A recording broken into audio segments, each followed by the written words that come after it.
अरे भाग्यवान, मेरे जूते कहाँ रखे हैं? मुझे बाहर जाने में देर हो रही है।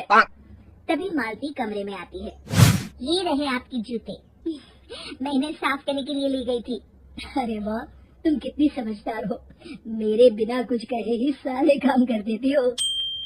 तभी मालती झिझकते हुए रमेश से कहती है, सुनिए जी, आपसे एक बात कहूँ, बुरा तो नहीं मानेंगे ना? अरे नहीं नहीं, बेफिक्र होकर कहो।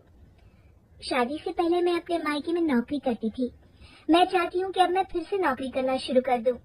वैसे भी सारा दिन घर में बोर हो जाती हूँ।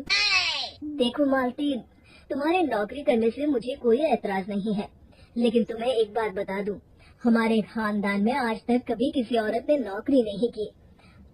फिर भी एक बार तुम माँ से पूछ कर देखो, अगर वो तुम्हें नौकरी करने की इजाजत दे देती है तो अच्छी बात है।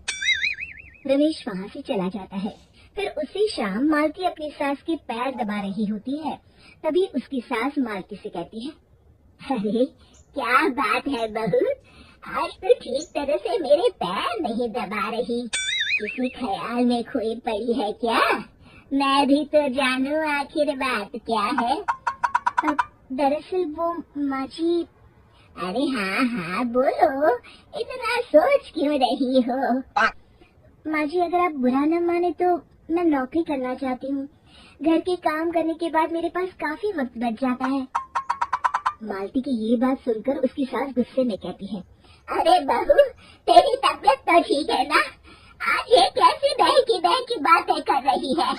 भला हमारे खानदान में आज तक कभी किसी औरत ने नौकरी की है जो तू नौकरी करने की बात कर रही है?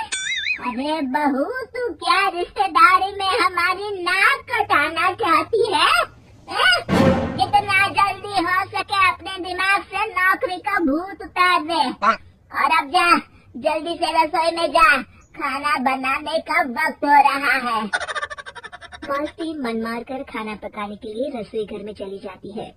अगले दिन। नमस्ते माँ जी, कैसी हैं आप? अरे आओ आओ दिवाकर बेटा, बैठो, मैं तुम्हारे लिए चाय मंगाती हूँ। बहू, जरा एक कप चाय तो लेती आना। फिर दिवाकर एक फाइल खोलकर मालती की सास के सामने रख देता है। ये देखिए माँ जी, ये है पिछले महीने का हिसाब, और ये रहे मुनाफे के रुपए। एक बार हिसाब देख लीजिए और इन कागजों पर अपने दस्तखत कर दीजिए। अरे दिवाकर बेटा, मैंने भला आज तक कभी तेरा हिसाब देखा है? जब देखूंगी। ला बता, कहाँ दस्तखत करूं? तभी मालती चाय लेकर वहाँ जाती है और अपनी सास को बिना कागजातों को पढ़े इस तरह लापरवाही से दस्तखत करते हुए देखकर हैरान रह जाती है। अच्छा माली, अब मैं चलता हूँ, फैक्ट्री में बहुत काम है। फिर दिवाकर वहाँ से चला जाता है। कुछ दिनों बाद मालती बाजार में कुछ सामान खरीद रही होती है। तभी एक बूढ़ा आदमी उसे आवाज देता है, अरे मालती बेटी, कैसी हो? मुझे पहचाना? मैं तुम्हारी कंपनी में मुनीम का काम करता हूँ। हाँ चाचा जी, मैं आपको बिल्कुल पहचानती हूँ। कहिए, कैसे हैं आप? मैं तो ठीक हूँ, कंपनी में कुछ भी ठीक नहीं चल रहा, यहाँ तक कि हमें ठीक वक्त पर तनख्वाह भी नहीं मिलती। ये आप क्या कह रहे हैं? अब क्या बताऊँ, आप लोग तो कभी हिसाब किताब देखने दफ्तर आते नहीं। मेरी मानो तो एक बार आप लोग दफ्तर आकर सारा हिसाब किताब देख लो, आपको असलियत पता चल जाएगी। अच्छा बेटी, अब मैं चलता हूँ, देर हो रही है। फिर वो बूढ़ा वहाँ से चला जाता है। वहीं दूसरी तरफ मालती घर पहुँचकर अपनी सास को सारी बात बताती है। तभी वहाँ रमेश भी आ जाता है, लेकिन मालती की सास मालती की किसी भी बात पर विश्वास नहीं करती। तभी रमेश कहता है, अरे माँ, बिना आग के कभी धुआं नहीं उठता। जब मालती इतना कह रही है तो हमें एक बार दफ्तर चलकर देख लेना चाहिए। वैसे भी हम लोग काफी दिन से अपने दफ्तर नहीं गए हैं। इस तरह किसी एक आदमी के भरोसे काम छोड़ना मुझे भी ठीक नहीं लगता। अगले दिन वे सभी अपने दफ्तर पहुंचते हैं और सीधे दिवाकर के कैबिन में जाते हैं। अचानक सबको एक साथ देखकर दिवाकर चौंक जाता है।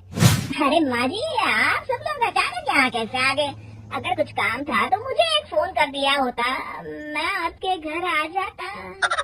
तभी मालती की सास कहती है, अरे दिवाकर बेटा, आज मैं हिसाब देखने दफ्तर आई हूँ। जरा मुझे पिछले 6 महीनों का हिसाब दिखाना तो बेटा। दिवाकर घबराते हुए हिसाब की फाइल मालती की सास को देता है।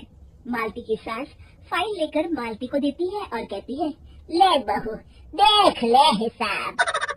मालती फाइल को बड़े गौर से देखती है और अगले ही पल उसे सारी गड़बड़ी समझ में आ जाती है। वो अपनी सास से कहती है, माँ जी, मुनीम चाचा बिल्कुल सही कह रहे थे। हमारी कंपनी में पिछले 6 महीनों में जितना मुनाफा हुआ है, हमें उसका आधा पैसा भी नहीं मिला। यूँ समझ लीजिए कि 1 रुपये में सिर्फ चवन्नी ही हमारे हाथों में आई है। मालती की बातें सुनकर मालती की सास गुस्से से दिवाकर को पूछती है, क्यों दिवाकर, मेरी बहू जो कह रही है वो सच है? दिवाकर समझ जाता है आज उसका भांडा फूट चुका है। वो गिड़गिड़ाते हुए कहता है, मुझे माफ कर दीजिए माँ जी, मैं पैसों के लालच में अंधा हो गया था। अरे वाह दिवाकर, तू तो 1 नंबर का चोर निकला। इतने दिनों से मैं तुझ पर आंख बंद करके भरोसा करती रही और तू मुझे ही चुना लगाता रहा। अभी के अभी निकल यहाँ से और दोबारा अपनी शक्ल मत दिखाना। दिवाकर वहाँ से भाग जाता है। मालती की सास मालती को शाबाशी देते हुए कहती है, बहू, आज मैं समझ गई कि पढ़ाई लिखाई हमारी जिंदगी में कितनी जरूरी है। मैं बहुत किस्मत वाली हूँ जो मुझे तुझ जैसी बहू मिली है। शिक्षा, पढ़ाई लिखाई का इस्तेमाल सही जगह करके हम दुनिया में बहुत कुछ बदल सकते हैं।